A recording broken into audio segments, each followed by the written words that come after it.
You're live. Good evening, everyone. Welcome to the Budget and Grant Committee meeting. This is the time is 6:34, and the date is Wednesday, November 29th. So thank you, everyone at home who's listening in. Thank you to the commissioners who were arranged their schedules around to meet today. So I will call this meeting to order, and I'll start by taking the roll call. Commissioner Kennedy. Present. Commissioner Van Leer. Present. Commissioner Zayed. Present. Commissioner Garrett Ferguson will be calling in, and I am John Adams, and I am present as well.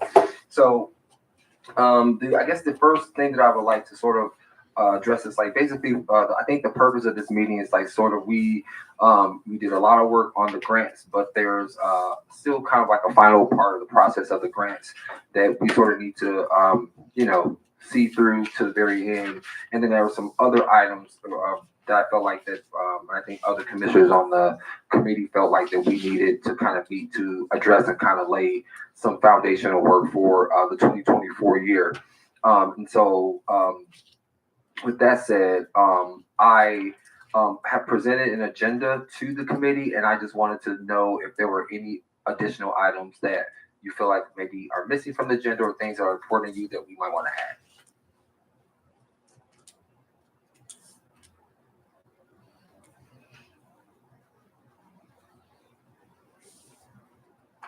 Anyone? No? Okay. All right. Thank you.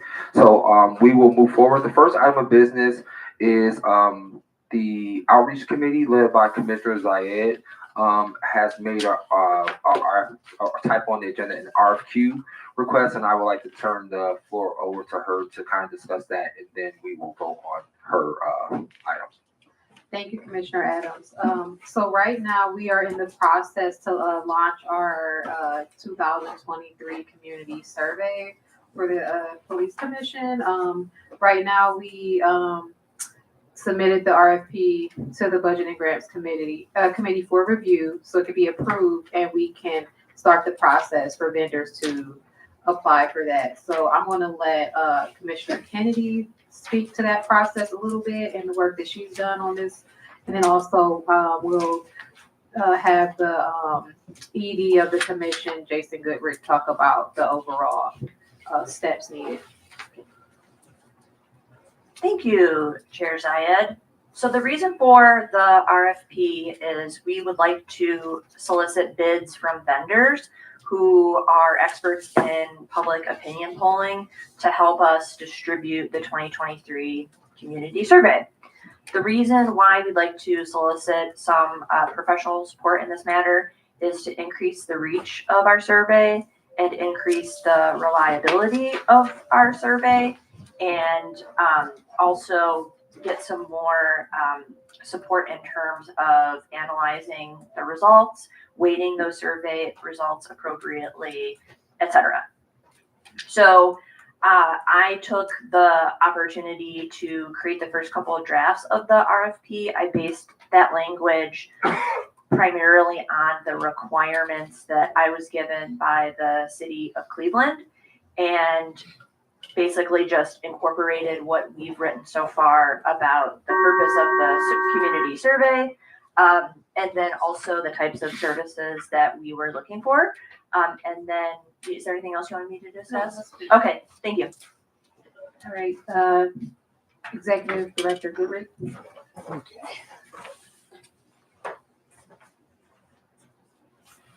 Okay, good evening. So as it pertains to this, the reason it is before budget, just for clarification to the public, is that CPC's rules state under the purchasing rules that any non-budgeted item over $10,000 must come before this committee for approval and then advance to the full commission for approval. This will come from a budget line item, which is called outside professional services. And each year we are traditionally allotted about $30,000, which this project is estimated to take the bulk of that money. That money has been set aside from this year. So even if the RFQ process, which will be, once it goes out, we set the time we want for vendors to provide feedback to us and their proposals to us. And then we will establish, it's up to outreach committee and in conjunction with budget committee to establish a grading process for that. Then we would select a vendor, even if that process goes into 2024, which it most likely will because of the holiday season. That money is earmarked from this year's budget. So it is secure, and we are able to use this year's funding for this survey. And I did check that as of earlier this week, Monday, it was earmarked along with the grant money. So as we move to grants, I'll also discuss that. So any questions for me on that? Thank you very much, You're welcome very much. Commissioner Adams. Is there any discussion about, well, I guess we would then, I can't make the motion, so someone needs to make the motion. Motion to approve the RFP. Second. Any discussion? All right, we'll call a vote. Commissioner Kennedy, Aye. Commissioner Van Leer, Aye. Commissioner Zayed, Aye. Commissioner Garrett Ferguson, Aye. and Commissioner Adams, aye. Motion passes. So congratulations, Outreach Committee, and we look forward to all the great work you're going to do and start these surveys for next year. So thank you. Our next item of business is what I'm calling a grant program status update. So we're all aware that we recently awarded 26 organizations $1.08 million for the violence prevention, mediation,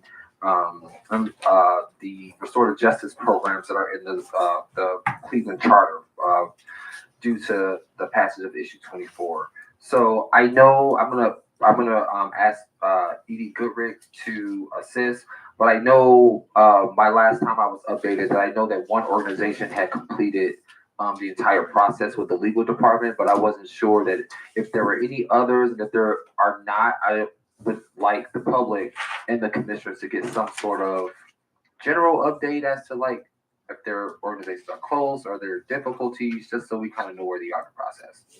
Okay, so I checked the status of that today, and it is fast moving. So Is that working? I believe so, but I could turn up the. In fact, it doesn't matter to me, I just think in terms of. Yeah, I could turn it up a little bit if you don't think that. Well, no, as yeah, long as you're sure. But we have it on, so. Okay, never mind, sorry, I just want to make sure it was on. Yeah. Yeah, it's coming through. Good, thank you. Okay, so out of our 26 awards, they're at different stages. And so what does that mean? So there are required paperwork to be filled out to receive money from the city. And then in addition to that paperwork, there's a contract that must be generated.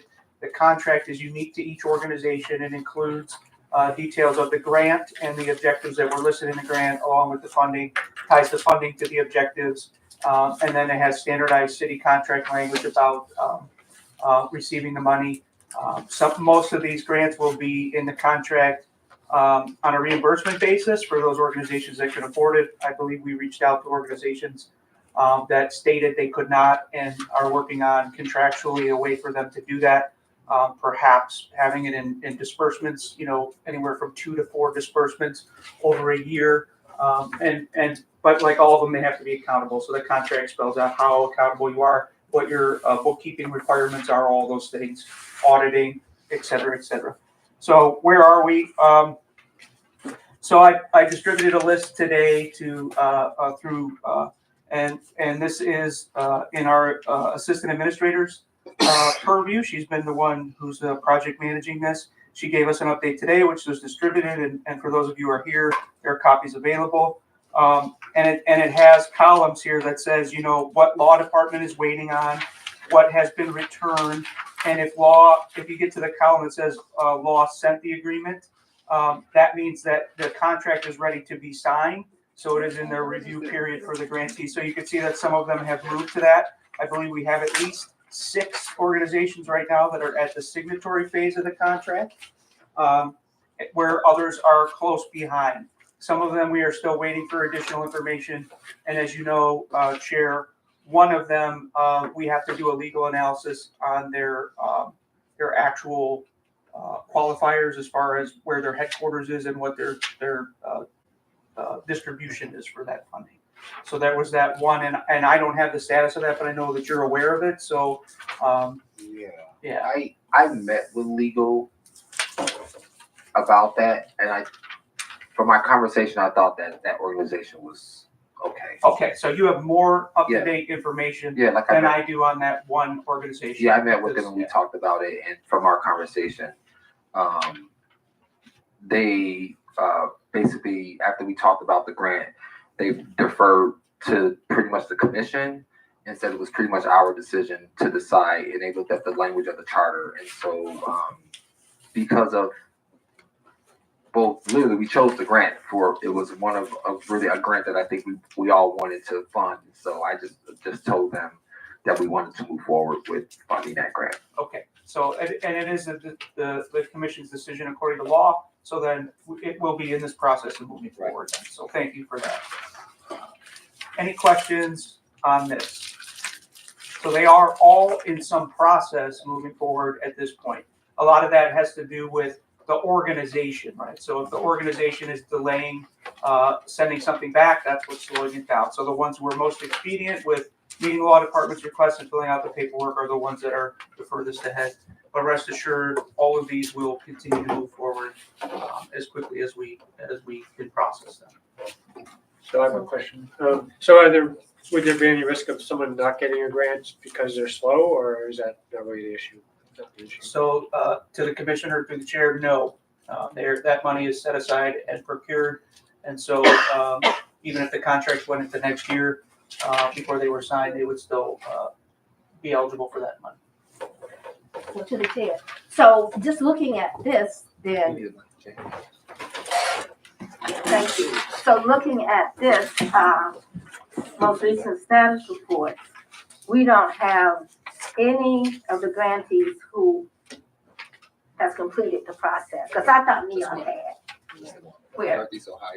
According to this, they haven't. Well, they're in the signatory phase. If Yeah. a signature has come back, I'm not 100% certain on that. Yeah, but it looks like So, according to yeah. this, that nobody has Yeah. totally completed it from beginning to They were the first one They were to the have first the ones, agreement right. completed, Right. but that doesn't mean that they've had signatures yet. So, Okay, I just want to make sure because I was under the impression that they were totally completed. yes.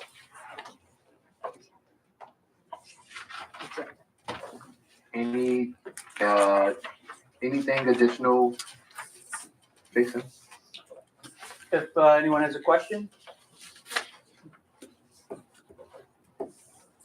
Okay, so thank you for that. I just wanted to, it was a big, like Jan says, a heavy lift for the commission. So I just want to make sure that we, we respect where the responsibilities of kind of the second phase of the grant is, which lies with the executive director position. But I just wanted to make sure that we just stay updated on sort of like where things are, because I know that we put a lot of time into it. So thank you, Jason.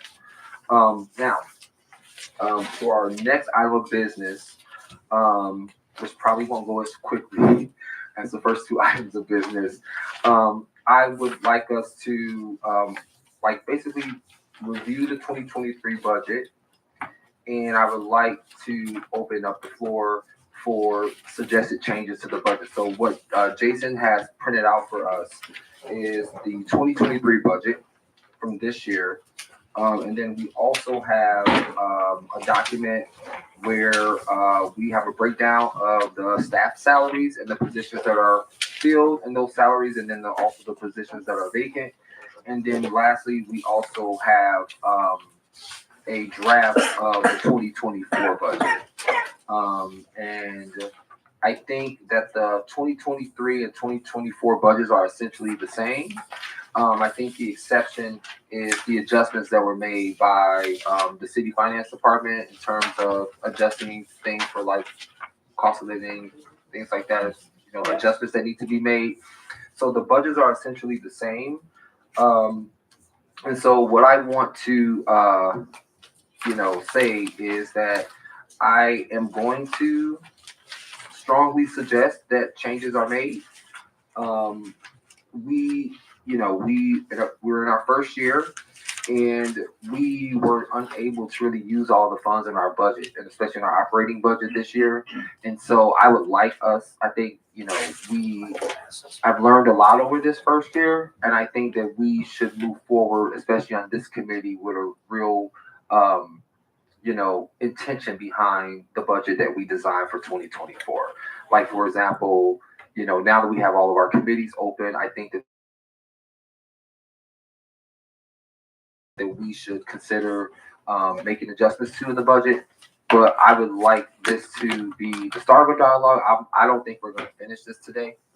But I would like to open this up, not just to, well, we'll start here, and we're fortunate enough that we have a total of, I think, 4 committees represented, 4 chairmanships. So that makes sort of getting the information that we need from the different committees a little easier, because 4 of the 6 committees are represented here. I did reach out to Commissioner Wong, who is the chair of the Rules Committee and the chair of the Accountability Committee. I reached out to her today to ask her if there were any items that she felt like she might need. So she didn't really need very much, but I just told her that, think about it, and if there was anything that she could think of that she might need, that she should reach out to someone on the committee. But before I jump into like what I have, I know we're looking at the budget. They were printed out for us, but I would like just to open just an open dialogue about sort of what you all would like to see represented in next year's budget. Commissioner, Co-Chair Ridgeway. To the chair, and I guess this is more to Jason than anyone else. I know that there is a pretty significant percentage of our budget that is being returned because we did not spend it. So could you just give a brief overview where those amounts are? I know that quite a bit was in personnel, but could you talk to us a little bit about where those amounts that are being returned, where they fell, what line items? Yeah, so you could look at the budget, the actuals that I sent. So if you look at the fiscal year 2023 account, where it says accounting period 12, if you start, the biggest return on the year is full-time permanent salary. So our unobligated budget balance as of running this last week was $227,223, which is 52% of our operating salary budget. A couple reasons for that. One, we had budgeted $50,000 of that for the half-time assistant director of law, which was discussed and brought through this commission, and that position remains vacant. We had a 7-month vacancy in the assistant administrator position. We had also budgeted for raises for commission staff members, which the city did not follow through in the negotiations for, and did not allow for that raise as council provided for it in our budgetary funding this year. So that did not happen. In addition to that, the executive director salary is budgeted $130,000, and there has not been compensation adjustment for that as well. And the assistant director position has remained vacant with, again, there was an interim assistant director promotion forwarded to the city. The city accepted the promotion but would not pay equitably for that position for what the rest of the city makes or what the previous administrative manager, which I held, made. So that position was declined by the person who it was offered to, pending further negotiation with the city. So that's why we have quite a big unobligated budget balance for this year. With the way we're trending right now, it's most likely going to be much less next year unobligated. So that part, sometimes it's just unforeseen things that happen, like extended vacancies. Question, wasn't the issue that the person was jumping like 2 or 3 salary bands and the city doesn't allow that? So if maybe we get like an external hire, they would pay the assistant director the equitable salary? I just wanted some clarity clarity around that. So through the chair to the commissioner, the clarity is this. The city cited a 15% raise maximum. However, this was not a raise, this was a promotion. And when asked for an ordinance, a rule, a law, anything to provide written documentation of where they were getting that 15% rule from, it was stonewalled. So they never replied through multiple requests to back up their reasoning why that was not possible in this particular instance, and that's where it was left. Do we have any notion of any other promotions in the city where an internal hire is jumping that many salary bands? So through the chair to the commissioner, I also requested data on that from across the city. So if they could provide for me examples where this rule applied, or if this rule was broken in any way. And again, it was stonewalled. The city did not provide anything that I requested to make a reasonable decision on this or to support their particular citing of a rule.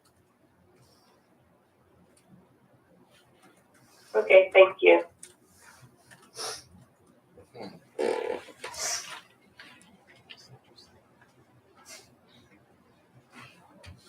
Any other questions or comments or suggestions on the budget for?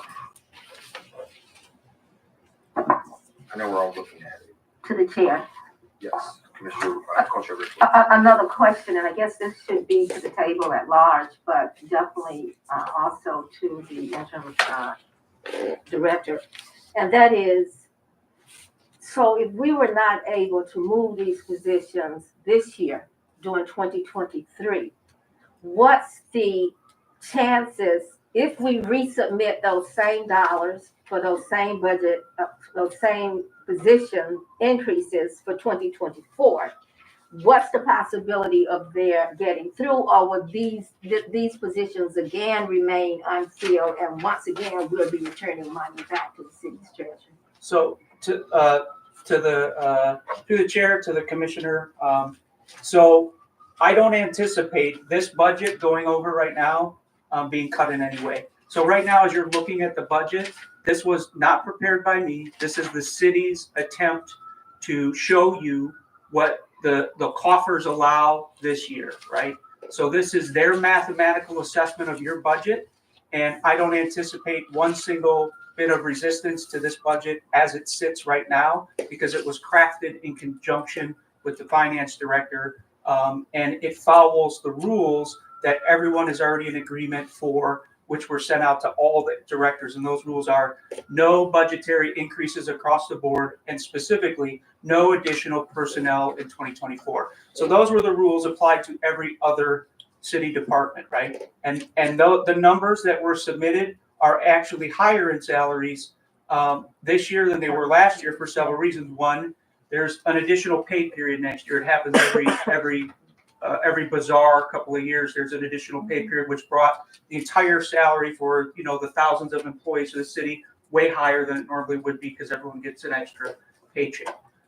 The other thing was there's a 2% raise that comes around every few years, at like 2 to 3 years during their contract cycle for all non-union city employees, which includes the CPC. So that being said, there's already a massive salary commitment above and beyond last year for the entire city. And that's not including the pay raises for the police. So that's why our budget went up as well across the whole board, right? So the police, as you're aware, are receiving budgetary pay increases through negotiation, and our budget is tied. Our calculations are tied to the police's overall budget. The police's overall budget went up, so ours went up as well. So, Co-chair Rodriguez. So just to provide a point of clarification, hopefully we have the mayor's letter that is resolved. So I do not anticipate the situation we're in now to carry over into 2024, even if it's mid-year. So it is our hope that we have either a process or executive director in place so that we will be able to utilize these funds. So that's one thing. And then just for personnel, I know that we talked about a grant analysis or administrator. Do you have any update or status on that? If we could use it for this year, or it's probably gonna be 2024, because I know we just said no additional personnel. So how is that gonna? So my do it? recommendation for that is we're still a little bit in advance of that if we ask for it now, right? So there's mid-cycle budgetary adjustment in June. I think that is the time to approach, in my professional opinion, on that issue. One reason being, although it seems like the grants were a tremendous amount of work, right, so far, remember, asking for a full-time employee is about 2,000 work hours. We're just not there yet, right? I think we can get there once we get a few grant cycles going and we show that there's consistent work that justifies paying a salaried employee to do this, as well as all of their benefits, right? I don't have the mathematical argument to win that right now. I think in 6 months, we probably will, right? But just the perception that it's a lot of work doesn't necessarily mean that it's an automatic gift for us. However, council has expressed, for those of you who were there at our end of the year operational update, a deep concern for this grant process, how it's run. I have a deep interest in it. So I think when we come to them with a reasonable proposal, right, showing mathematically that we justify a position solely for this, especially considering that they want these grants monitored as appropriate because they are taxpayer dollars, I think we can get there. I think it would be a little early right now to include that. So if we included it, do you think they would say no? I don't know. I think we should try to I have advocate a for that. question. Go ahead, Commissioner Garrett Ferguson. Sorry. It's fine, I Garrett. wasn't at the meeting, but I watched it, and I kind of like disagree. It seems that there is a lot of understanding that this grant process is a huge undertaking. Not just that it's a lot of work, but that it does require a lot of regulatory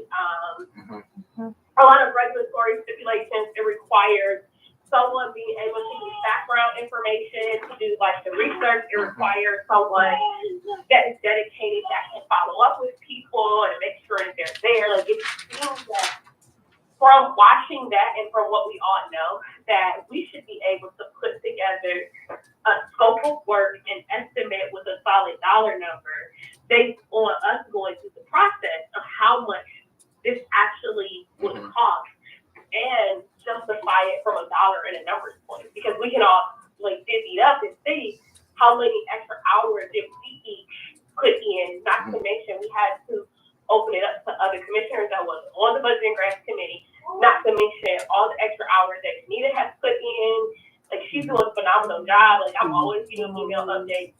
I think we can do an audit even within and come up with a good enough estimate. And it seems that as a city, they understand that this process is very important and that they do want it to be ran professionally. They want it to be ran with us dotting our I's, crossing our T's. So I don't think that they would say no to it if we worked together and came up with a proposal that had an even modest number attached to it. I think they would approve it and we should probably try. Any other thoughts? To the chair, just a reminder, so we can try. I'm not opposed to it. I'm saying I think the timing isn't exactly right. I think we're within striking distance of it. And the main reason is they've already said no new personnel. It was directed across the entire city. So you have to recognize the position you're coming in at, right? You can say, well, we should be an exception to that because X, Y, and Z. And by all means, under the charter, you have the right to go to council and say, that was the mayor's directive. It doesn't apply to us, right? But they are uniform in their opinion of no new personnel right now. And going into next year in 6 months, you will have some money in your budget due to the vacancies and things that gives you some ability to play with. That makes it a stronger argument because of the savings you have already. You can port that into this position to fund it at the start. So there are a lot of other reasons I think that the timing is better.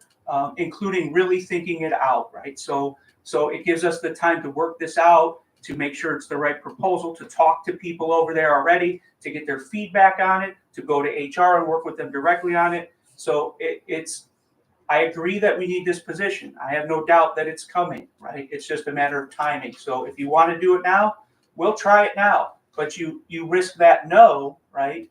So I mean, it's up to you if you want to fight the fight now. I will happily work with a contingent of this committee to do it. I just think your timing is everything, and this may not be the best time yet.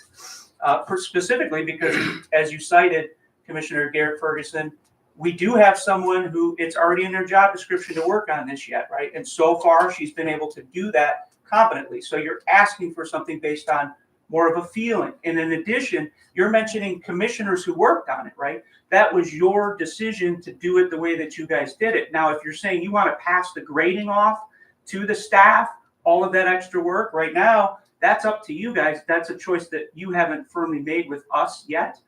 So staff just did the logistical things. We're also adding software, which will take some of that man hour out.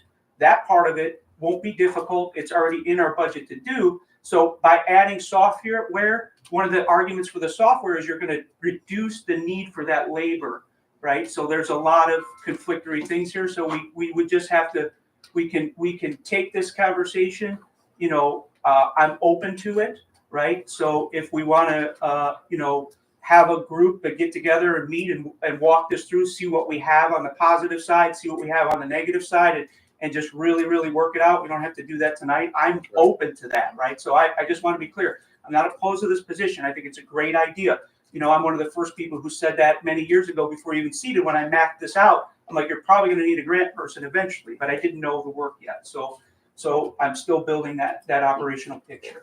Yeah, I would highly recommend that because I know there was a lot of nights that Janita spent late hours. Sure. And we, because it was a timeline and it was crushed, we definitely want to respect staff and balance their time. Absolutely. So I think definitely having someone to even consider the proposal, I think is first step. I think we should highly recommend. Again, we're inflating something too. So that expectation is because, as you mentioned, Co-Chair, the time crunch, right? So the requirement to work those hours was not because the work was overburdensome that we couldn't do it. What the problem was there, right, was the time frame we were trying to press it through in, right? And that was our doing, not dictated by the workload that was required. So because we pressed it so far back in the year, right, that's why those hours were required. So when we use that in the argument, you have to recognize that we're arguing to people who understand this, and they will see through that, right? They will say, well,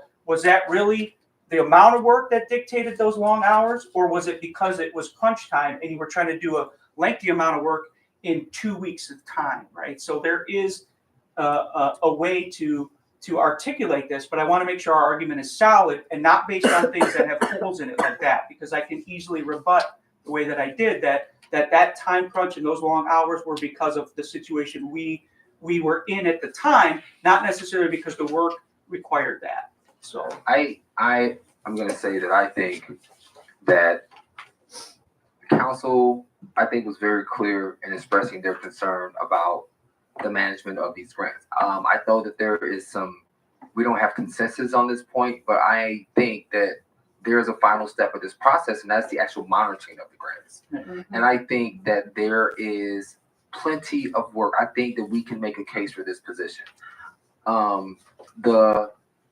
Because if we didn't have a time crunch, there were actually more things that we could have done.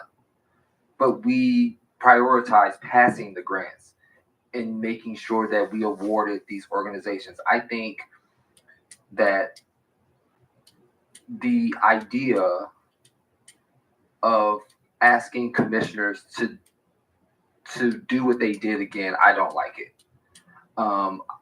We did what we had to do for the commission.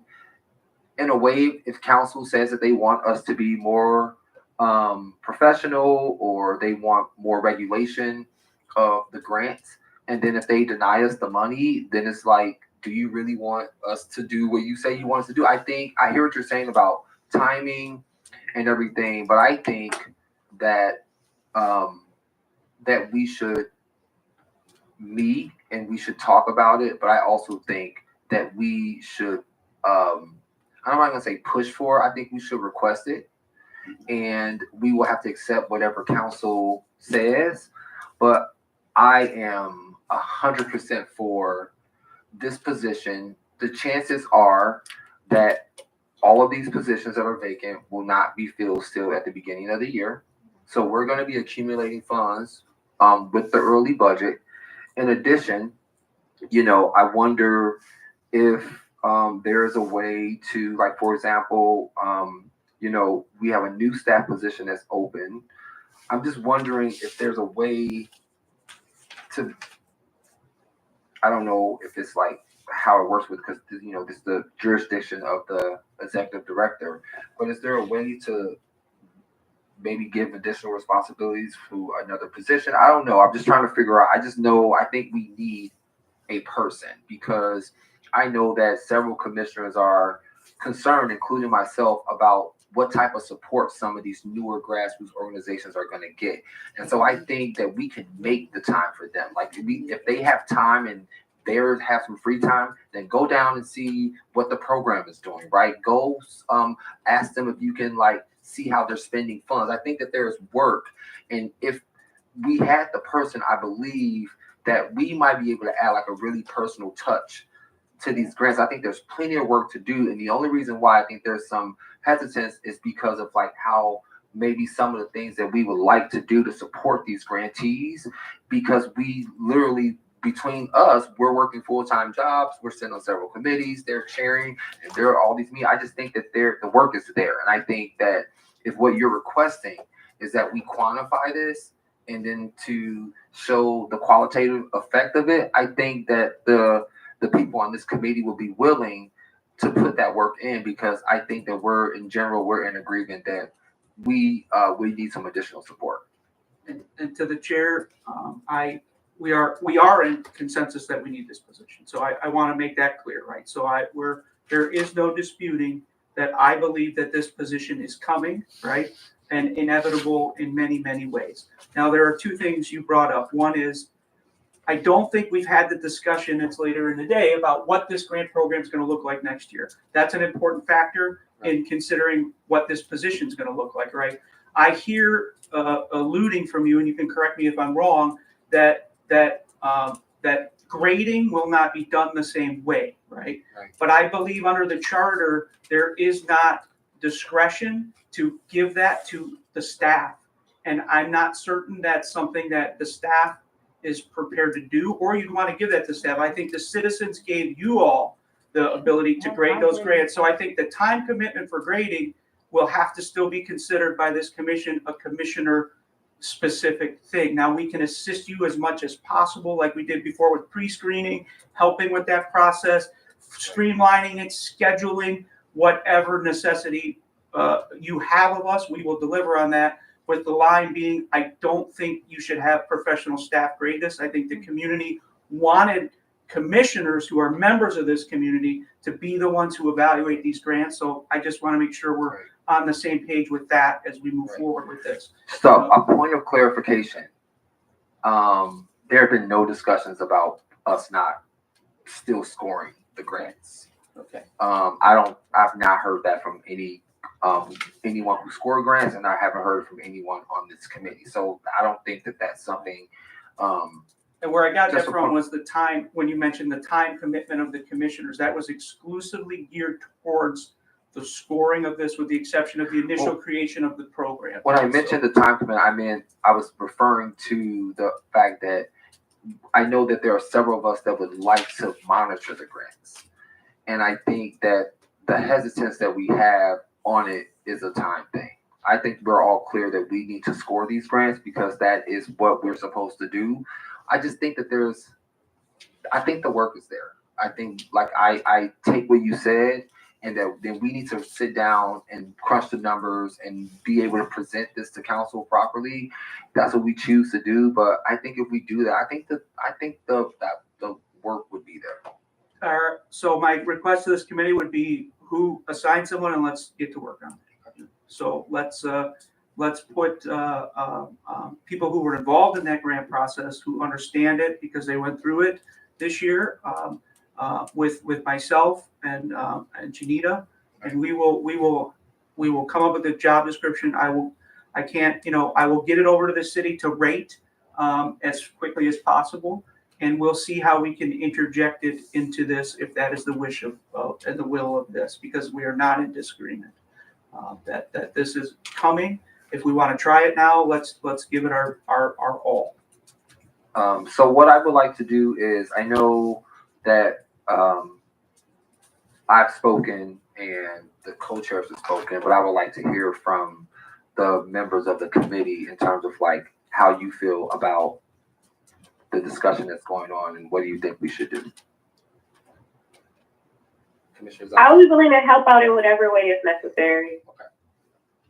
I'll just say that I'm in agreement that we do need a staff person, so I think the sooner we can get going on this, but I do understand, having the data to show, because we haven't been getting the best of luck with our requests for budget, so, if we can have, come in with a strong case for why we need it, I think that's valid, but I'm willing to help out with that, job description if needed.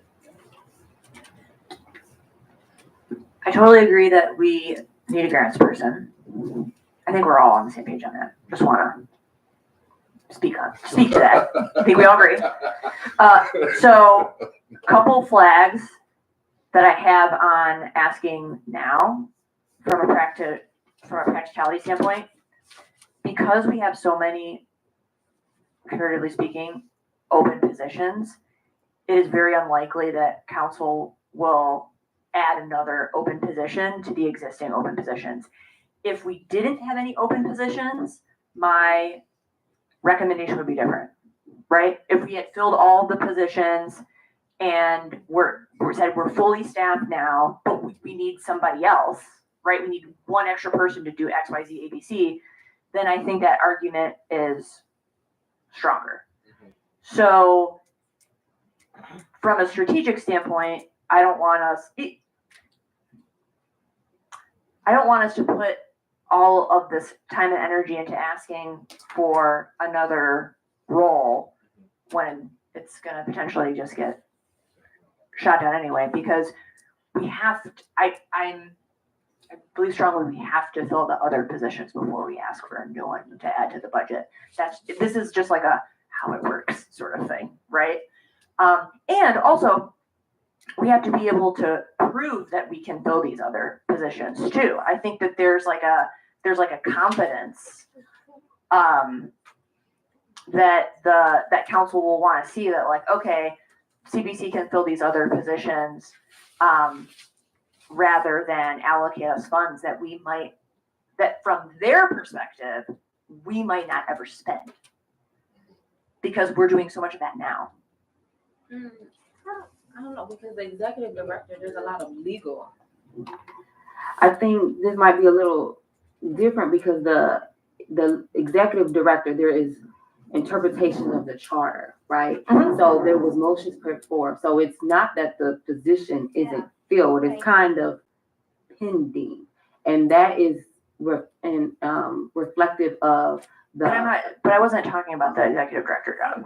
That's not what I'm talking about. Co-Chair Ridgeway. Yes, to the chair and to the table. I don't think the issue is filling positions. We aren't talking about bodies. That money that's being returned is being returned because the existing positions didn't get promoted.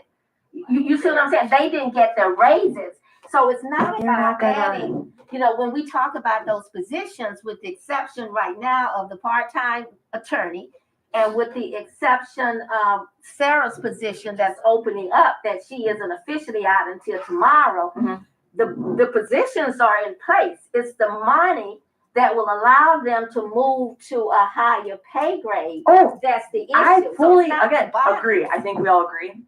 I think we all agree that someone should have been promoted when they weren't. I totally agree with that. I'm not telling you what I think. I'm telling you what they're going to say to us. Okay, so I just think you provide that explanation. I'm pretty sure, I think they're aware of it, but Right, but I'm just telling you what I'm just saying what I imagine they're gonna tell us. That's all I'm saying. That's all I'm saying.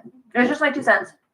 You can tell me I'm wrong, which is fine. It's not But- wrong. We need different perspectives. But I think it's- I'm just, right, if you hired me as your government relations lobbyist and advisor, this is what I would tell you. So, okay, all right, so there's that. Okay, what else are we, I feel like I went on a tangent. What else do we need or what else do you need perspective on? Monitoring grants. So, thank you. So, I'm interested in monitoring grants. I'm qualified to monitor grants. It will be a big lift moving forward. I think that next year, if we were intentional about recording the amount of time, the 2,000 hours, right, that would put us in a good position to advocate for the position next year. All I'm saying is, please don't get mad at me. All I'm saying is, I don't think that we have a strong enough case to make to council. I'm just giving you the reality of the situation, not what I wish it to be. Thank you. Thank you for that perspective. I think this is great that we have different angles to look at this. What I think, I get the logic, but I watched that meeting. You all were there, and council seemed extremely concerned about mismanagement of funds.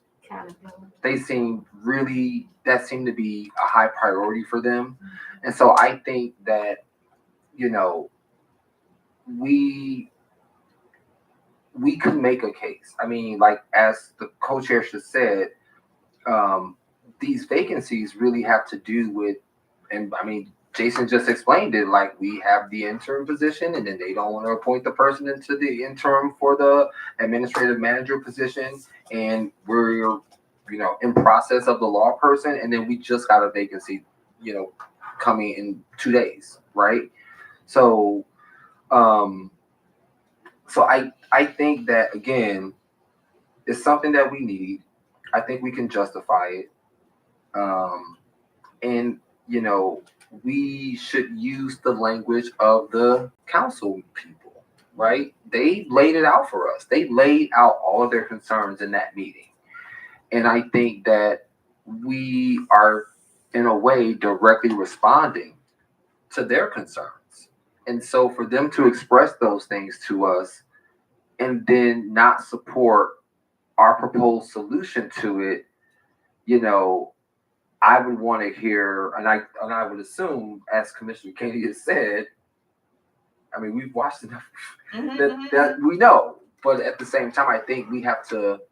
And if anything happens, we try to. Right. And Well, so I don't then, think it will. well, I'm gonna say, but in a case like that, if it's like something slips through the cracks and we are proposing an extra layer of like accountability and then it's denied, then how do you just put all of that on us when we are proposing a solution to the concern?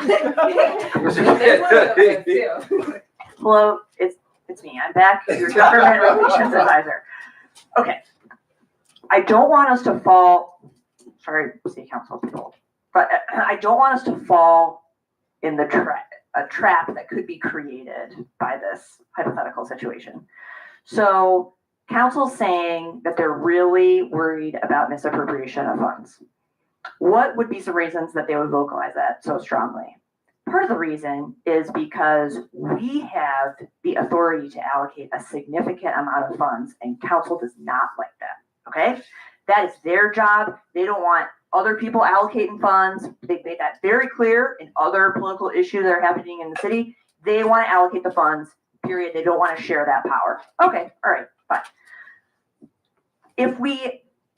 Here's where I don't want us to get into fall into their trap. If we say, well, we need this extra person to monitor these grants to address the oversight issue that you brought up, and they use the myriad of other examples I gave for why they wouldn't do that, and then they find something that could be interpreted as mismanagement of funds, whether or not it's true, doesn't matter. Then what does it look like? It looks like we are not qualified to oversee the funds that we distributed.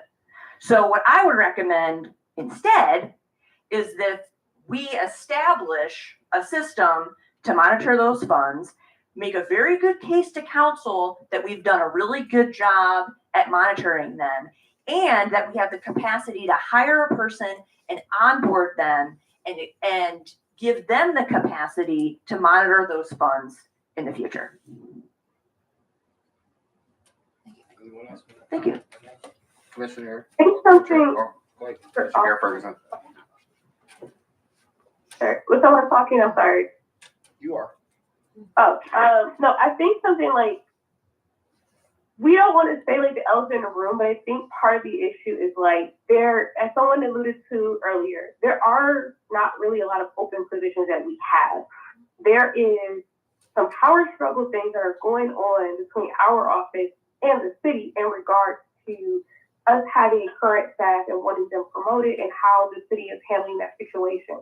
So that has caused it. But now we have a surplus of money because those people never got the raises and the promotions that they got. But the moment that we actually start to put the job and post them and hire people that have never worked in the office before, we know that we will have a full staff. So I think that's two different arguments. I don't think council bring that up. I think also, yes, while council may feel that they want to hold on to that power, I think also in the last few times that I have seen us go before council, there's all basic questions that council asks us that we are not prepared to answer. Looking at the last meeting, when we couldn't even answer how much our salaries were, and I don't know who prepared that presentation, that makes us look bad. That's the type of thing that will give someone a notion that, oh, I'm concerned about the management of grants. Because if you can't tell me how much your actual annual budget is off the cuff, or you can't tell me how much you make off the cuff when you are going into a presentation, then I'm not going to trust what you're doing with managing grants. That's just common sense. So I think that as Sharper, I don't know who puts our presentations together when we go before, because I'm not a co-chair of any kind, but I think that whoever is putting that together, we need to be sharper in our answers, number one, and we are able to answer every single question that comes our way, especially basic questions like that. That helps them get more confidence in us. So I don't even think it's just the political dynamics of they don't want us to have fun.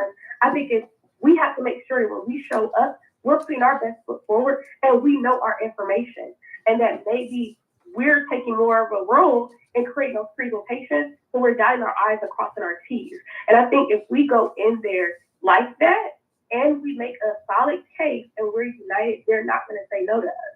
Because again, this is what their concern is based off of how we have constantly presented ourselves when we're called to go before them to leave. Okay, thank you. So I think that we have, just because we have a lot of money, I think we should ensure accountability. So it's not really just, oh yeah, you're not qualified. But additionally, our main focus is the police work. So we do not want to ensure that we're focusing on site visits, that, we're taking all this time to monitor the grants just overall. But I think that's one portion, but I think it's very significant. I think this person can help from start to finish with the grant process just in general, whether it's restructuring, whether it's conducting research, whether it's monitoring. I think there are a number of things that this person can help. I think overall, we do have some experience, but major foundations, they got people, they got experience, they got years, and they have dedicated people. So I think a person I think it will serve as beneficial to have this person just from start to finish. And if there is a lot, like I said, I think of work that, like to Commissioner Rodriguez's point, like for example, if we had a full-time person, we could literally, like when those applications come in, they could vet like everything we needed. Like we needed someone to be able to go and make sure that the location is like what it is. Like there was a grant there was no building, right? There was a grant where there was literally no building. And I went on Google Maps and I was like, where is the building, right? I just think they could check things like we just talked about one of the grants that I had to follow with the legal department on because there was a question about if the people actually qualified because of the location. So we can check all the locations. They could go through and sort of check the people who are the team members out. There's a lot of work that the person could do. I think that I hear all the concerns. I think we have to, at Jason's suggestion, I think we have to do the data. Like, I think we need to crunch the numbers because he could be right. He could be right, and we could maybe fall short.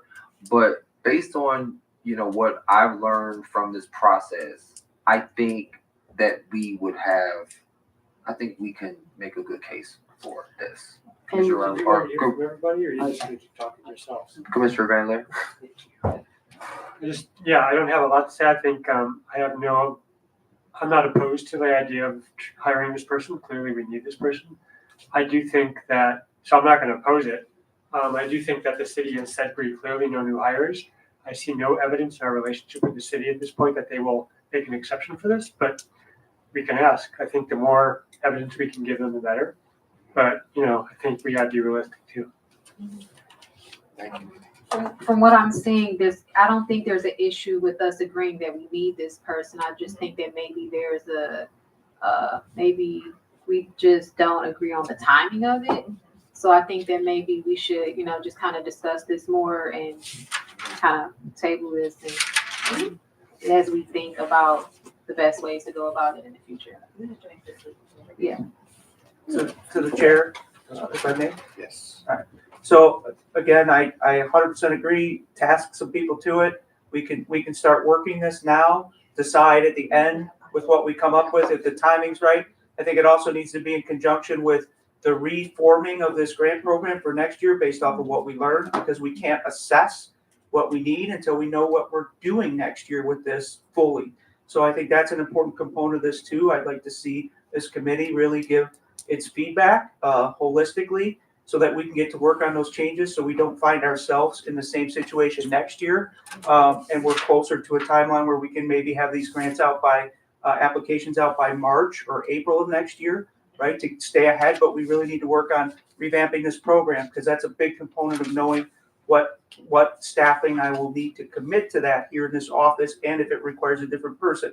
There are other ways we can approach this if we don't make this argument, but by and large, we certainly have the brain knowledge here. We'll come up with an outstanding argument. But again, we're in a political environment that we all know well, and we had a great reason. We have one of the best reasons I've ever seen to have an attorney, and they told us no on that, right? So let's be realistic here. Like, everybody was clear in the whole world that we need an attorney, and we still were denied an attorney. So we can craft a wonderful argument. It doesn't guarantee anything, but at least we have to do that work one way or the other at some point, coming up with this argument. So whenever your directive to do it is, if it's now, let's get it done. I have make one last comment, Chair, to the chair, just one last comment, and that is that in looking at a new person, a grants administrator, we also need to look at two other things. We've been talking about a grant app. That will help facilitate the work. The other thing is that with this part-time attorney coming on, all the responsibilities that now rest in legal department as far as developing the contractual work will now switch over to our part-time attorney. So all of this makes up the full grant process. So it's not just that one person. It's how do we tie in this part-time attorney? How do we tie into an app that could help sort this information for us? So when we began to look at this, we need to look at the whole ball of wax.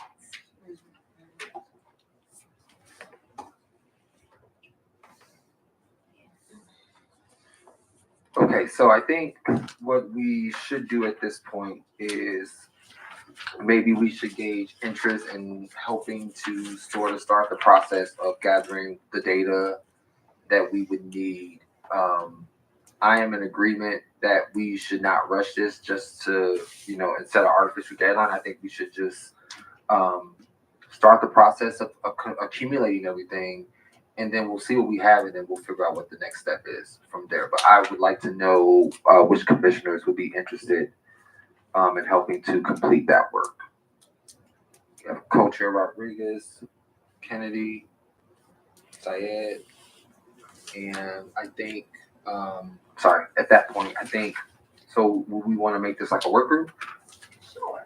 So it'll be the grant manager work group, and that will be co-chair Rodriguez, Commissioner Zayed, Commissioner. Chair Adams, can I make a suggestion? Absolutely. Should we do, oh God, I hate this term, I have to. I don't mean like the term that's coming to mind is like a postmortem, but, which is a bad term, but we need to think of it, something like that. But I think we need to like basically complete an audit of this year's grant process. So that's step one. Do that, yeah.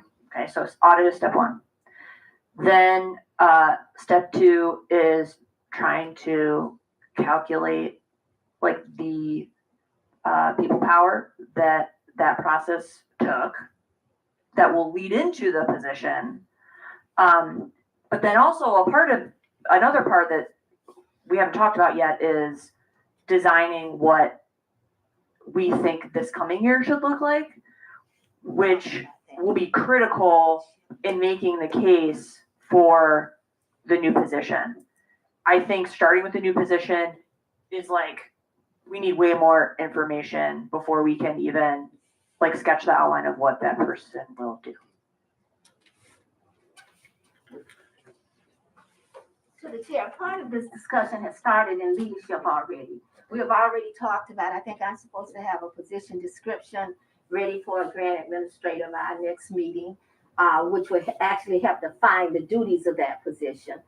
We've also talked about leadership looking at the framework for each of the 4 police committees and determine where our priorities will rest for 2024. Because there's no way we're going to get through those page and a half or more of duties and goals that are stated in each committee's framework. So part of this work the discussion has already begun in leadership that will eventually feed out to the full commission. But for sure, the position description for a grants administrator is already on the table from our leadership meeting. Just a draft. Yeah, it's just a draft, yeah, but it's a beginning. So I just wanted you to know that some of this discussion has started and that some of the work has begun. Yeah. Which is, to the chair, which is great because then this work group can focus on the audit. Mm-hmm. Mm-hmm. The audit. To the chair, if I may, I do believe that's an extremely important part. Mm-hmm. And again, I'm just gonna emphasize, like, I think it's unrealistic to do both things before they are required of us to present a budget to them for analysis. So I really think, again, the timing of this is going to be a hard one, right? So they're gonna send this budget book up and they're expecting us to vote this. They're asking us to have this budget done and to them so they can present it to council in their budget book with us having had it discussed and voted, right, on a timely basis. So their expectation is they've delivered this to us. They want our answer to this as soon as reasonably possible. If the answer is, well, we don't want to participate in the same cycle that everyone else does, that's okay. We can work on that, right? But I don't think we should do that. I really think we should move this forward, knowing that we can go to council anytime under the ordinance and ask for that position, right? So we have a different authority, and I don't think we should hold up our whole budget while we work this out, right? I think we should work two at the same time. To your earlier point, I remember one of our first meetings, you said walk and chew gum at the same time. I don't think it's to our advantage to hold up our whole entire budget and the city's budgetary cycle over this position while we have so much to discuss, the grant process and the consideration of this position, because we do have that authority to add it later. So if you know, in my council, it would be go through this as quickly as possible. If there's any smaller ads that may be easier, we can send those back to them now. But I would really like to see this budget advanced the same obligation that every other functioning city unit has to get it on a time frame. And right now we're on that time frame. So, my request to this committee is to get this evaluated. If there's any major concerns in it right now, right, with something that you're seeing here, if not, I think we should advance this, knowing that we can later add that position, right? So the conversation needs to also be, is there anything else in here that is a significant concern? And the priority should be to move a budget forward because it's on the same cycle that everyone else is working for government right now. So just for clarification, so that the full committee is on the same page, what is the time frame? What is the deadline? So they had completed their end of it, right? All other departments are pretty much done. They're compiling the budgetary book right now, right? So in order for us to be included in that budgetary book, they're expecting us to get through this in our December full meeting cycle, right? Unless we have a significant concern, right, then we can start that conversation now with them, and hopefully we can go to council when it goes over there, having us already worked that out with the city, right? So we already know they're not going to entertain a conversation about a position.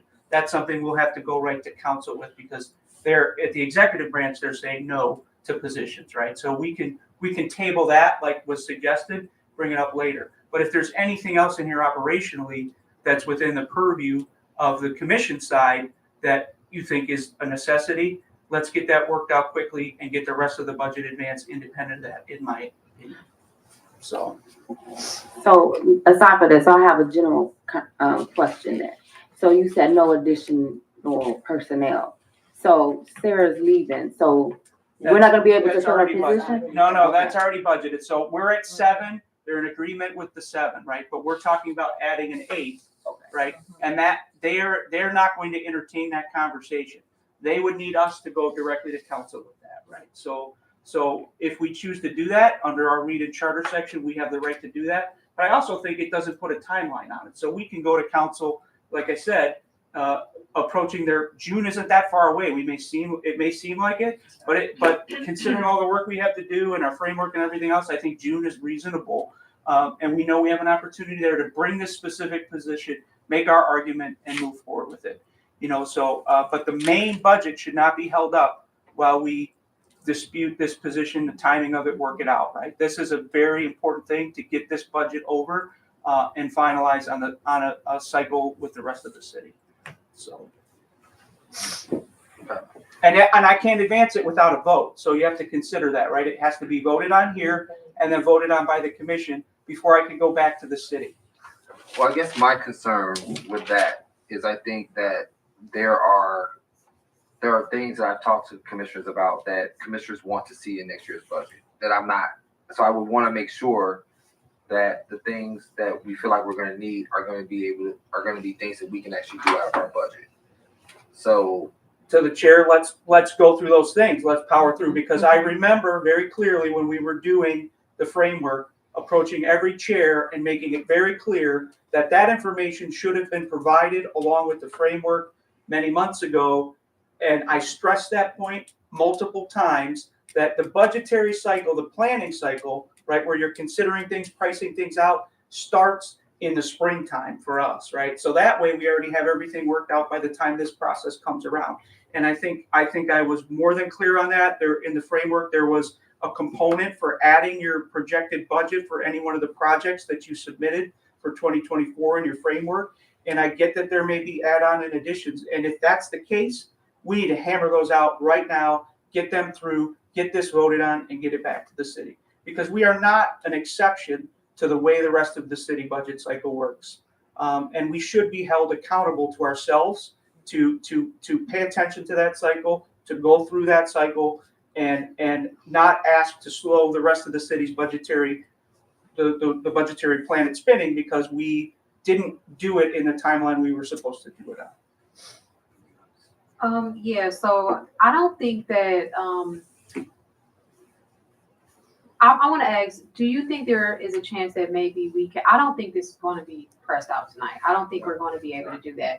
So is there, we don't, but we need to have this conversation. We have lots of time left to move down to different budget items if we want to have that discussion. Yeah, so I'm just thinking maybe we would probably need to meet again, like one more time before that, December 13th meeting.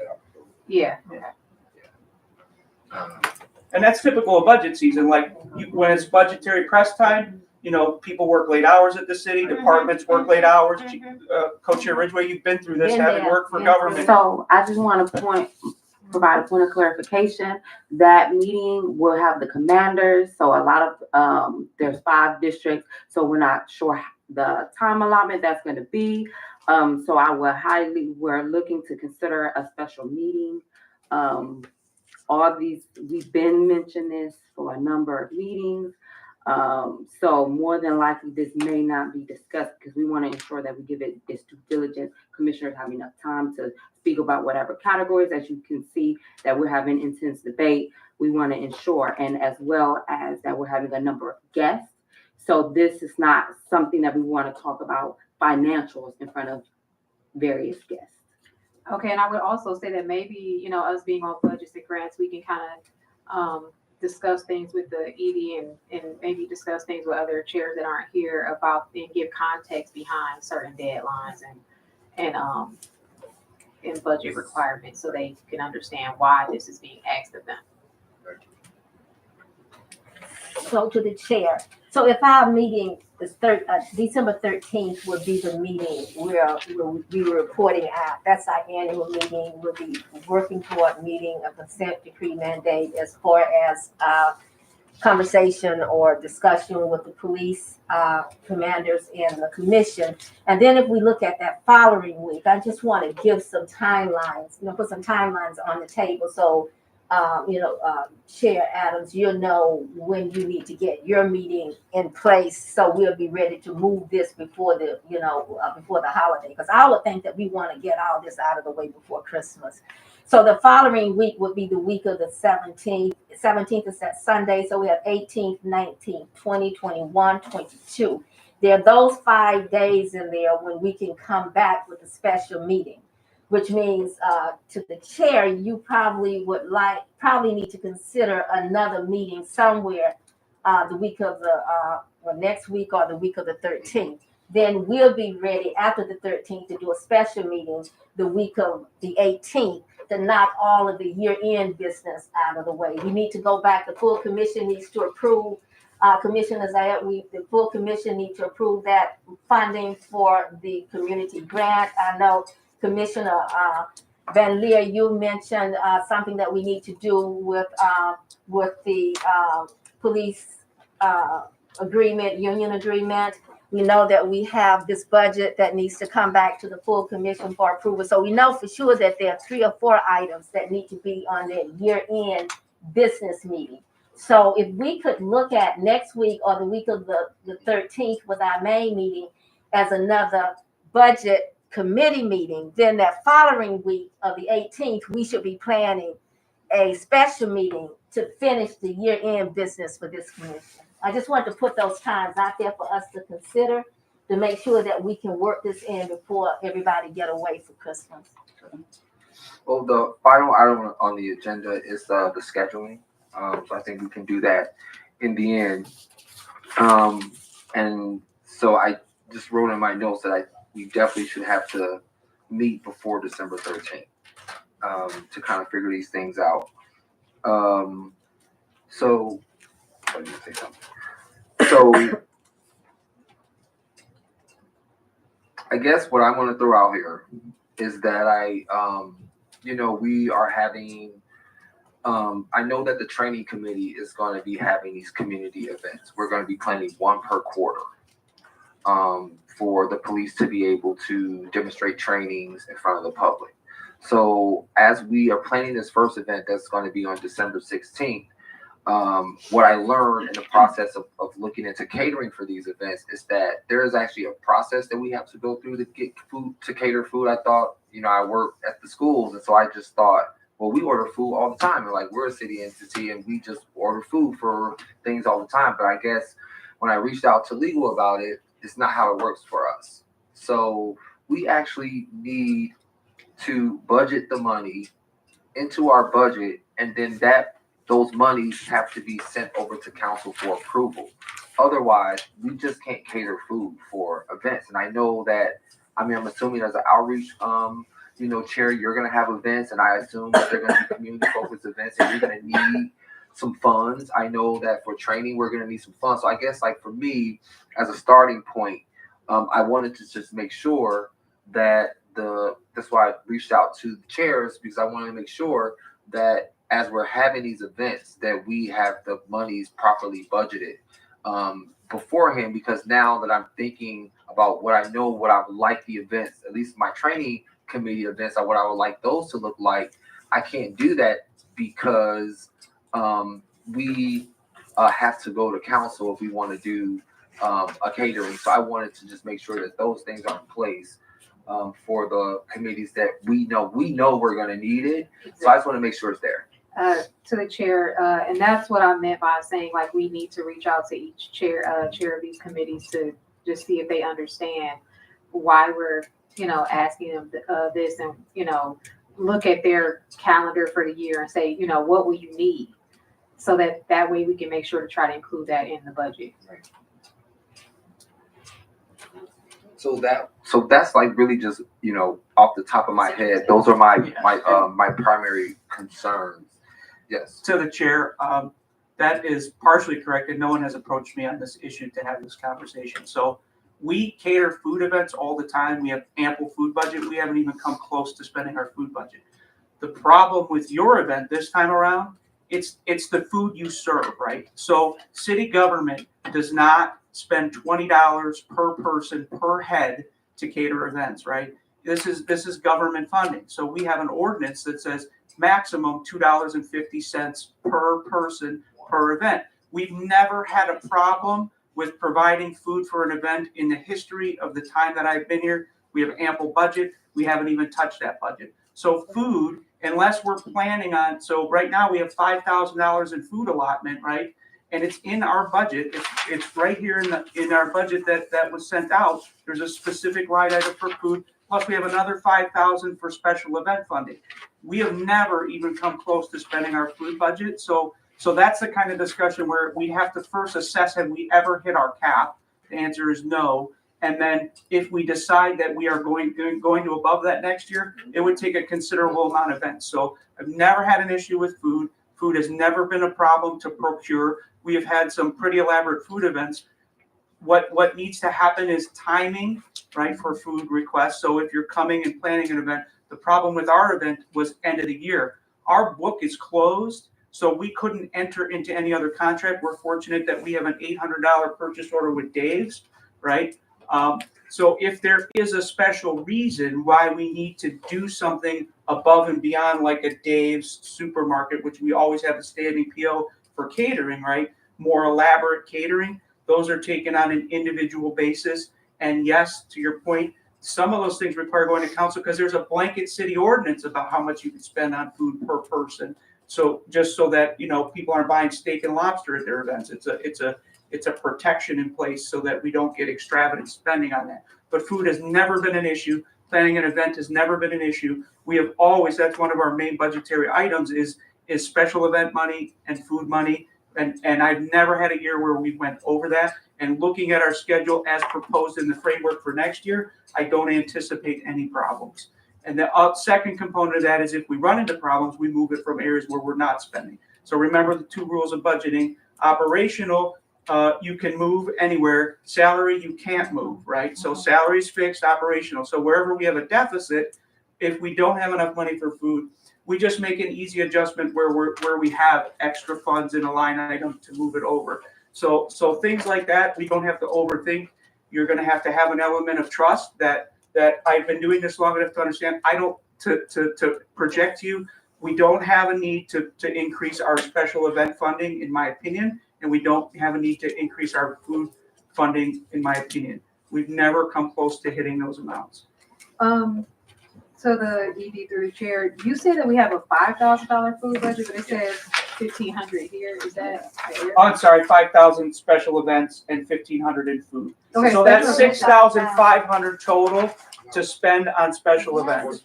Look at your special events funding. It says 33,000. Well, it says 3,000 on mine.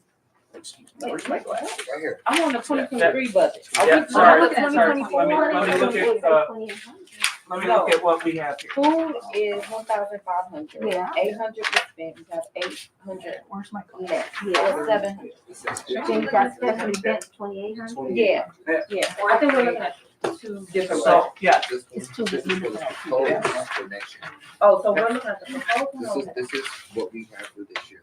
Okay, so we're And looking then this is what's proposed for. so special events, you have 3,000, so combined with the food, you have, and property rental, no, I'm sorry, equipment rental's another 1,000, so to do events, I usually go off of a total of $5,000 a year, right? So never have we ever gone over that, right? Because we do have to be conservative spenders. There's no reason to have elaborate catering or elaborate rental prices in government, right? So we don't want to be criticized for that. We don't want to go over that. You know, feeding people at our events is sometimes necessary, not always necessary. So we should also use that sparingly, you know, when we decide to do it. So I don't recommend that we have food at every event that we have, our regular meetings, you know, but we've never gone over our allotment, not once, not ever. I'm gonna just put this on the record. I will never have an outreach event that doesn't have food.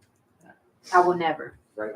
So I But would I'm need talking to- about meetings in general, not necessarily okay. special events, but at every one of Okay. our meetings, there was a time where someone proposed every time we have a community meeting, we should have food, and I don't agree with that. Okay, so I think a meeting, so I think, Also, is there, a can meeting you please different than forward us events. the city ordinance that says that we can't go over $2.50? Yes, I will try to find it. It was done. Because that doesn't even sound equitable, and when you think of, we are like a city that there are oftentimes people don't, like our city, people don't have a lot of money oftentimes, like the cost of living and those things, and so Sure. for us to just give people the bare minimum also shows that we don't care about community. So I don't understand, like, it's not steak and lobster. And And that's the last time. Individuals have good food, and so, like, who has come up with that budget? When's the last? Yeah, that was under the Jackson administration, and I could say there have been times where we have gone over that without problem. So, but that was what at the time was brought to council, that the CPC could only spend X amount of money. We have at times exceeded that with finance's approval. So there's no city ordinance that says $2.50. No, there was a ordinance that was presented to us that was the baseline. so is that still in effect? When was that ordinance presented to I us? will- and I will are we send still that- under that same time? I will But send that was along. that under a different administration? Because you said it was an ordinance, so is it codified? Or was it No, something it was that through, just it was the guidance? legislation that was passed through council, yes. So, as And so would it be in the charter? Because I would never want. no, it's us not, to do there's a this. difference between when things are legislated and what's in the charter. But that's why, to Chair Adams' point, he had the conversation with legal and why sometimes they have to go in front of council to go above the food allotment. And they probably have adjusted that for over the years, so that was 2017. It probably has gone up. So using that as an example in my mind, because that was the last time I saw it in front of me, was the $2.50. But I know that we have gone over that. I would just hope for any event that we put on for community, that we do not use that budget, that we would actually use an equitable budget to make sure that people are getting a decent meal, because these are the community and we serve them and it's their tax dollars. And it's not about steak and lobster, but we should be able to give out a decent meal and make sure that we have things for folks who might have dietary restrictions. So I would really, really hope that we do not succumb to a $2.50 minimum. And I feel like I've inspired some emotion here. So just let me say, I want to go back to the fact that before we ask for more food money, you know, I need to see the justification for it. So the increase in number of events, right, versus what we've done now, and we've never spent our full food allotment, right, in a year. So if we want more food, I'm not opposed to it, but we haven't spent our food allotment. Are we gonna have food at our holiday closing meeting? Yes, Yes, that funding is secured. and the food is. And do we know how much we're spending? And do we have a menu of what we're getting? Do we have, like, So we How have, is we are that not, set? we do not know our exact amount. We have $800 between two events right now, which should be more than sufficient. Yeah, I think it's about 400. I found out today what the menu was. It's like sandwiches, finger foods. I think it's fruit, cookies, and the beverage. Yeah. So it's more like a reception. It's not a meal. It's just a year-end reception. Yeah, but again, there's a lot of flexibility there. We always have money to move to cover these things, and we haven't run into an operational problem. So I wish people would ask me questions. That's what why I'm Oh, here, and right? chicken wings. So- Oh, yeah. So the food conversation is one that I forgot about the chicken wings. I'm sorry. what's that? I forgot about the chicken wings. I didn't plan the menu, but I did find out today what it was. So it's the sandwiches, the chicken wings, the fruit, and cookies, and beverage. That's what it is. Forgot about the chicken wings. But to the chair, I would just like to mention two things. Oh, vegan. Okay. Looking at the budget, is there a way that we can include in there if we can find sort of an average cost for a session for the full commission on Robert's Rules of Order, Parliamentary Procedure, and one that would help with conflict resolution? I know we've been talking about it on and off all year, but where would we put that under professional services? So again, we are fortunate that we get the $30,000. So yes, if you were to do something like that, again, first we'd have to hit that threshold, $30,000, or training, which is line item.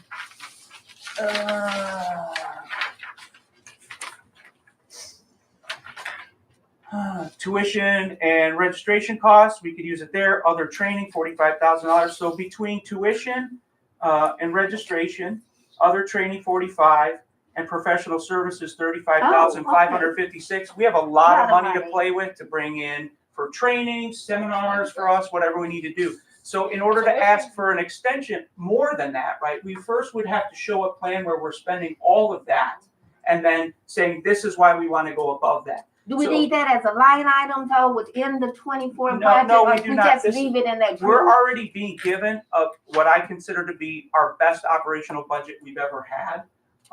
And I don't see any conflicts with what you've presented to me already with the framework, right? So your framework is dictating in lockstep the projects that you're working on next year. Yes, we will be spontaneous. Yes, things will come up, but I don't anticipate any of our operational needs at this point not being met unless there's a big ticket item that I'm unaware of. And that's why I tried to press that conversation, right? If you're thinking big, and you see something grand that might cost grand amounts of money, therefore we should plan that, hurry up and get it in here and consider it.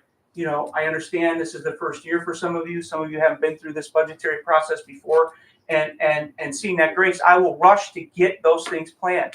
But right now, first we would have to show.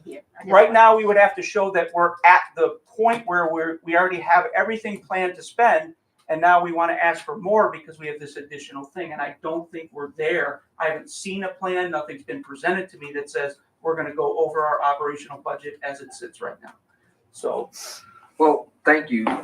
What I would encourage the commissioners, it is our duty as commissioners to determine what this budget is going to look like. I think we have some valid areas where that we want to look into.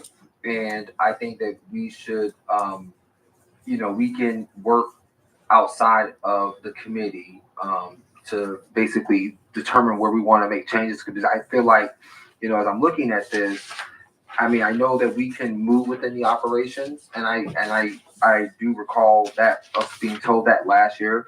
But I think that I'm not just speaking for myself, that I would like to comb this over a little bit more closely. And I think it's just important that the commissioners themselves determine what this budget is going to look like. And so I think that what I would like to do, if there's, I would like to continue this conversation. I would like to set a meeting before December 13th. I would like to have conversations with each other before that meeting, and hopefully we can get to a point where we sort of will be in a place where we can pass that budget. I don't think we are there yet. And so that would be my suggestion, is that we set the meeting now for December, before December 13th. And then I think we just kind of do the work that committees have to do in order to get what we need to get done without violating sunshine laws. Let's make sure, Chair, that we all look at this budget closely. I mean, this is the first time, and I hear you, Commissioner Ferguson. We all should have been better prepared to respond to that budget. I know Pete was sitting next to me, and he was able to go in and pull it up on the laptop that day. But we all need to be more familiar with this document. So I think before we can make any additions, we need to know what's here already. We need to know what money is here. We need to know what that money is earmarked for. And I would like to just say that it would be great if this commission received a financial status report on a monthly basis from executive director and staff. So we know what has been spent, what is still left to be spent, in case there is some grand need that isn't here. But I think one of the most important things is that we need to know our budget. And if we could have something to us on a monthly basis, just a financial status, a statement, something like what you've done already, I think that would be good. It helps all of us to know what we have, what was spent, what's remaining, and what we still We don't have want to to be in a work with. position next year to get a large portion of our budget. It's a lot of We money. want to ensure that it goes to the community and that it is utilized for the services that we're here for. And I think, Thank you for these documents. Yeah, let's, can we maybe decide on what next week will look like? I'm essentially available whenever you all are, whatever days you guys we can. do 6 next Wednesday. There's a rules committee. I think most of the Wednesdays are usually taken for the week. I think there's rules and then there's, you can't do Thursday either. Not next week. Are there any days that you're not available, Commissioner Gary Ferguson, next week? What? Is that possible, Yeah, Jason? we can do it. Is a virtual I'm meeting gonna possible? pull it up right now. We To help Yes, I'm facilitate. it's not recommended, but it's possible. Just one So, time. I prefer that we don't get in the habit of virtual meetings. I mean, if the only thing is to like move this forward, then we can do that quickly online. Yes, I just but feel like, if it- I feel if like it- there should be exceptions during the holiday season. If it's a special meeting and it's the holiday season, so long as you can justify why you are deviating, And then we can still allow, well, no, that's yours. That's not the whole. Yeah, This is just for yours, so that's you. Set your date and time and then allow the public to attend it. And I think we're still fulfilling. Like we did with the rest. Right. Okay, so it sounds like Thursday's off the table.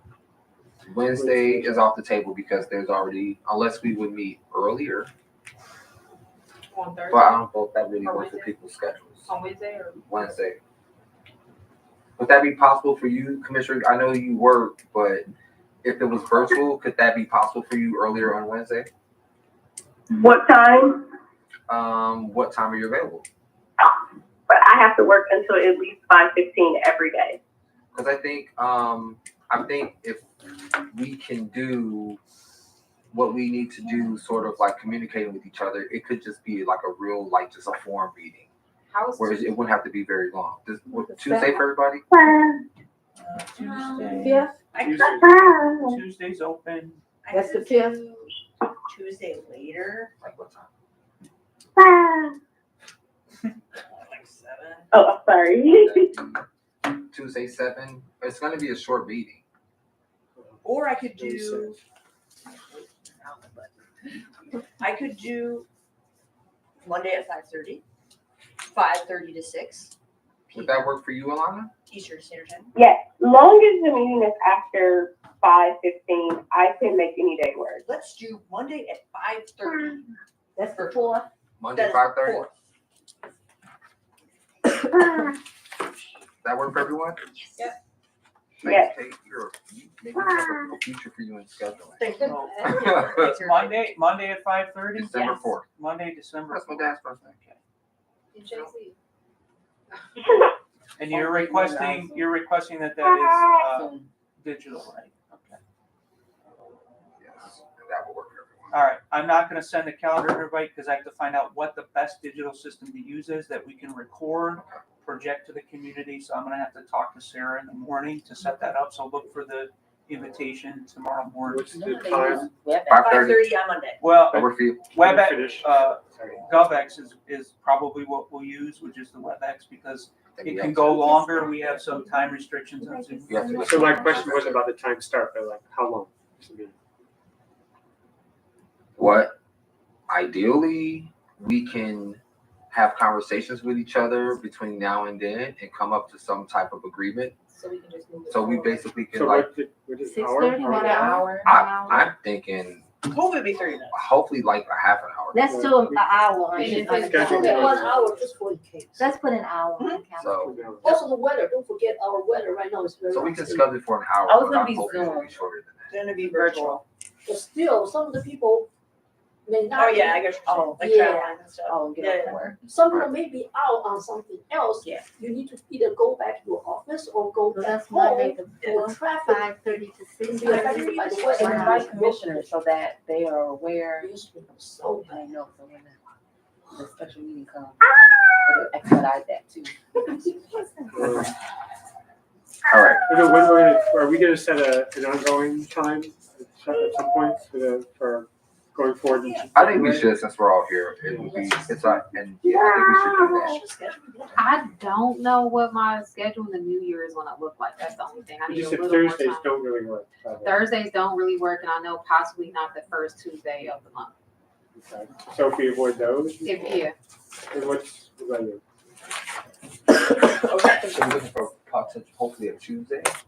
Maybe Not the the first second, Tuesday. yeah, maybe second and third, second and fourth.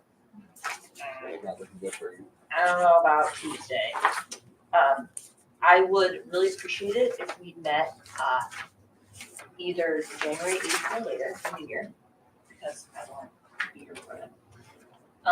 And my schedule for the new year, let's see, hold on. Is, I can meet in person on Mondays at 6:30. Tuesdays are bad, but I'll let you know if that changes. Wednesdays I can meet, in person. Wednesdays are not available. Wednesdays are available, and Thursdays are bad too. Yeah. So can we, it's Monday, would Monday, a regular meeting time for Monday, would that be something that everybody think they could do? Cause it would be twice a month, would it be twice a month or once a month? Maybe we schedule once a month if we need something additional. Okay. For 2024 Mondays. So which Monday? First, Um, second, third, fourth? No. Doesn't matter to me. Not the first one in January anyway, because that's So, January first. okay, so. Yeah, that would be. So New Year's right Day. now, our CPC meeting is the 4th, so we probably want at least 2 weeks ahead of it, so the second Monday. I'm down with that. It was the Which is- second Monday of every You month. back on work. the 8th? I'll be back on the 6th. Yeah, Oh. so starting the 8th, second Monday. To the chair, additional question, if I may. Yes. What, are you going to plan something between now and your regular meeting in January to do the, after action on the grants? So that we For have the- a plan For the audit, for the, audit, That's a work group. So there's a work group going to meet on that, the work group So I that, think that that we previously did just decided, so I think that between Commissioner Kennedy, Rodriguez, and Diane, usually when work groups, they usually just, get together and they figure out what they're gonna meet. Okay, so we're combining the consideration of the grant position with the after action for the whole grants process into one work group. I don't think. No, I think that what we agreed to was that would be for the position, For the position, right? for the position. So are we debriefing the grant process and talking about the computer software and the improvements and what we're looking forward to and the We're gonna timeline discuss for the next I year? honestly, at this point, where we are with the grants, he's asking about I think that what with audit. we can do that in the January meeting. Because we only have one organization that really is like pretty much done. So I think that we have some, not say we have like a lot of time, but I don't think that couple of weeks is gonna make a huge difference in us doing that. And I also think that that's a conversation that we can also have to maybe not have it be a fresh conversation at that meeting, and then we can maybe push that business forward a little bit quicker. Okay. So I think we can table, we kind of talked about the grant monitoring. We don't have time to talk about the restructuring of the grants, but I think with all this being done beforehand, I think that leaves us for that meeting to primarily focus on the restructuring of the grant program and the changes that we want to make. So when is the debriefing? That's going to be on the January 8th then. The January. It's a January January, 8th. the one we just Because scheduled. I just got 2 more calls yesterday about that process, so. And then we can be taking notes of that. Yeah, and then we can bring bring it. all that to the table. So all I would say is at the January 8th meeting, I would just say, we should just come prepared with like everything that we want to do and everything that we want to change. Right. That's okay. And we're, Chair, just want to clarify, we are putting a regular meeting on our calendars for the second Monday of every Second month, Monday of every moving month will be forward. our meeting. and then additional meetings as needed. Absolutely. 6:30 p.m., 6:30. I wrote down- 6:30. I can only, the earliest I can get here at 6:30. I teach till 5:50. So 6:30 to 8:30. With the exception of next Monday, which will be 5:30. Yes, so the Monday, December 4th Yes. will be 5:30. It's finals week 6:30, next week, so hopefully over here. Okay, thank you, everybody. Yeah, great. We have I public mean, comment. Yeah, so that's why I wanted to make sure that we table those things, because I want to make sure that we open up for public comment. But thank you, everybody. It was kind of intense at times. I think we got some things accomplished, but we got some things done. So thank you, everybody. And we will now open up for public comment.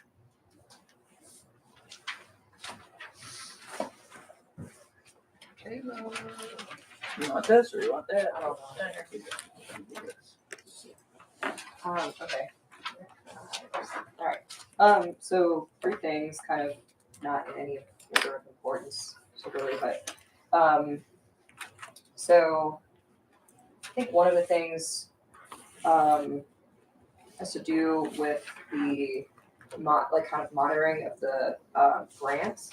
So, and also I think ends up pertaining to some extent to the potential job description, for a future staffer for this. There's this whole field that exists of monitoring and evaluation, or assessment, monitoring, evaluation, and learning, however you want to put it, but now it's generally how it's referred to. And there are like very specific systems that you can set up for people to be monitored and evaluated based on, for money that's being received,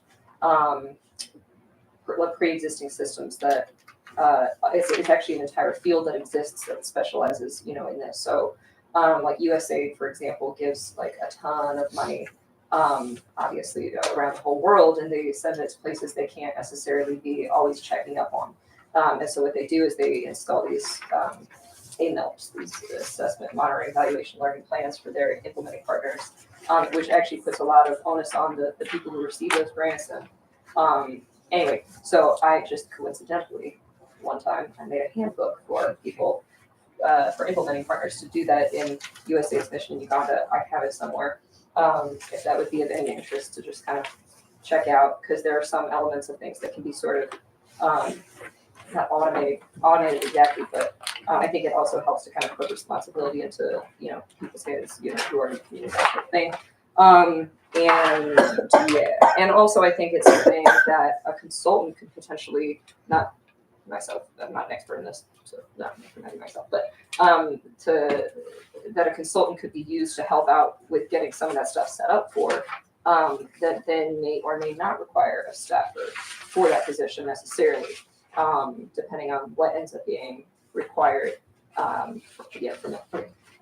Then that actually a little bit speaks to the second point, which is just that I have sort of struggled on many occasions in individual conversations with different people, and also I read a thing that I wrote at one point in an outreach meeting, but just trying to understand the distinction in duties between staff, commissioners, and work group members, and it's just never been clear to me what each of those roles are for. And I don't feel like it's ever been laid out, no matter how many times I've asked. And I don't necessarily have a great suggestion either. I just feel like it's sort of oftentimes is kind of an elephant in the room of that, and then also to be included would be potential consultant positions. So like what I kind of had just said, like for example, like if you'd like to make a call, please hang up and try again. Just hit the phone button, Chair. Hang up. There you go.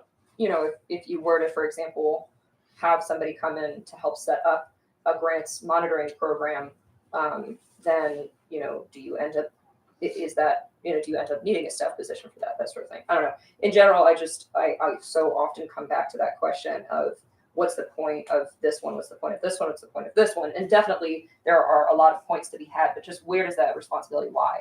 And then how can it be delegated, or, you know, and then I think that helps to answer a lot of questions too about what we need more of, you know, and if you end up asking, you know, stuff of the public, that's perfectly fine. But then at what point are you sort of exploiting free help?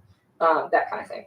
Okay. And then the last thing is kind of to do with, so one of the things is that it feels to me oftentimes like there's this idea there's not enough money for X, Y, or Z. Then we kind of can't think creatively about what we might want or need. But then it ends up being, well, if we didn't ask for, or if we haven't reached even a threshold of a budget for something, then how do we ask for more?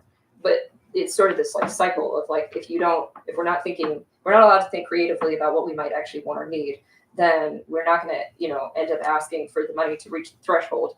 Then we don't, you know, because we don't want to go over it or feel like we don't have enough, then we don't reach that. So then what reason do we have to be able to say we need more money for whatever that thing might be? So I'm kind of noticing that, just pointing it out. That might just be a right now issue, but I thought about it in relation to the pollsters is a $30,000 thing or $20,000? 30,000. 30, right? So is the estimate. I mean, and it might not be that or whatever, but from what I was looking at, it looked like that's almost the entire consultant budget. So if you do, again, if there's any room for thinking creatively about what extra help you might need, then you can't do, I mean, we've already fulfilled the entire thing just from doing a survey. Right. So the whole year's budget for a consultant is actually being is used on a survey. If you don't ask for more money, again, we end up in this loop of like, well, we might need help with other things, but we can't think about that because we don't have enough money for it. So those are my 3 points. Thank you. Thank you. Sandra for the work group. Get out my head. Well, Yeah. my concern is a little bit different from all the important points the previous person just points out. Our city actually has a lot of bureaucratic, because of bureaucracy, our city has a lot of totally useless or impractical ordinances. For example, about this food budget thing, I definitely support the commissioner's points that you cannot have an outreach event without food. It doesn't matter it's a catered meal or it's hors d'oeuvre snack food. You have to have that. And also, any event with the longer hours, like the upcoming training we will have, it's not a 1 hour event. And it goes over the lunchtime too. If you want everybody attending the event to be healthy, I'm not even talking about being happy. Just be healthy. You have to have food because maybe all our police officers, maybe they are healthy, but community members attending the event, some of them could be chronically diabetic. Some of them could be, yeah. And so not having real food actually is a very inconsiderate, even inhumane behavior. However, our city government has to have that kind of a culture. They tend to make up the ordinances, which is completely not fitting into the reality. And this is the reason why we have this commission. The commission is not only given oversight, actually is to help the police force to change their internal culture. So yes, you have a lot of things to fight with, including these outdated impractical ordinances. For example, $2.50. And if that's a minimum, I would not have an objection. But since this is set as a maximum, this is totally ridiculous. I don't know what happened with all the employees at Mayor Jackson's administration. Are they all super healthy robots? They don't need to eat? I mean, so there will be more of these outdated ordinances you guys probably will touch like a landmine, because you guys all trying to be creative to increase the community engagement and also expand the depth to try to connect the police force and the community back together to have a mutual trust. So food expenses is one of the examples. And I believe there will be more things coming up later in the future. So please watch that out. These are the unnecessary obstacles, but you do have to tackle it firmly. I don't think we should compromise on everything.